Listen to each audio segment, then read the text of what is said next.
চীন এখন আর আগের সেই উন্নয়নশীল দেশ নয়, বরং বিশ্বের অন্যতম ক্ষমতাধর অর্থনৈতিক শক্তি। তবে সেই শক্তি আজ ইউরোপের জন্য বড় মাথাব্যথা। আর তাই ইউরোপীয় ইউনিয়নের প্রধান স্পষ্ট করে বললেন, সম্পর্ক ছিন্ন করব না, তবে ঝুঁকি কমাতেই হবে। স্ট্রাসবুর্গে ইউরোপীয় পার্লামেন্টে দাঁড়িয়ে চীনের বিরুদ্ধে কড়া ভাষায় আক্রমণ করেন ইউরোপীয় কমিশনের president Ursula von der Leyen. তিনি বলেন, চীন এখন বিশ্ববাজার ভাসিয়ে দিচ্ছে ভর্তুকি দেওয়া অতিরিক্ত পণ্যে। এটা শুধু তাদের শিল্পের জন্য নয়, বরং আন্তর্জাতিক প্রতিযোগিতাকে শ্বাসরোধ করতেই এই কৌশল। কারণ এতে ইউরোপের নিজস্ব প্রতিষ্ঠানগুলো টিকতে পারছে না। আর সবচেয়ে বড় দুশ্চিন্তা রেয়ার আর্থ এলিমেন্টস। বিশ্বে ব্যবহৃত 90% বেশি রেয়ার আর্থ উৎপাদন প্রক্রিয়া করে চীন। ইউরোপ এই উপাদান আমদানিতে প্রায় সম্পূর্ণভাবে নির্ভরশীল।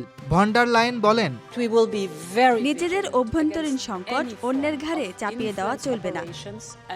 চীনের এমন একচেটিয়া আধিপত্য থেকে বেরিয়ে আসতে এখন ইউরোপ ডি-রিস্কিং স্ট্র্যাটেজি নিচ্ছে, অর্থাৎ চীনের উপর নির্ভরতা না কাটিয়ে ঝুঁকি কমানোর চেষ্টা।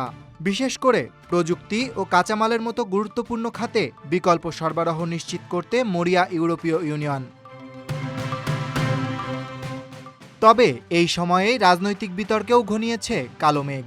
ভন ডার লায়েনের বিরুদ্ধে ইউরোপীয় পার্লামেন্টে আনা হয়েছে অভিযোগ, কোভিড টিকা চুক্তির সময় ফাইজারের সিইওর সঙ্গে গোপনে বার্তা চালাচালি করেছিলেন তিনি।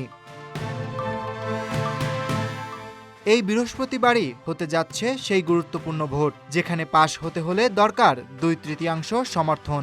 চীনের সঙ্গে ইউরোপের সম্পর্ক এখন স্পর্শকাতর এক সীমারেখায় দাঁড়িয়ে। সম্পর্ক ছিন্ন নয়, তবে নিজের ভবিষ্যৎ নিরাপদ করতে হলে ঝুঁকি কমানো ছাড়া উপায় দেখছেন না ইউরোপের শীর্ষ নেতারা। Aritra Basu, desk report.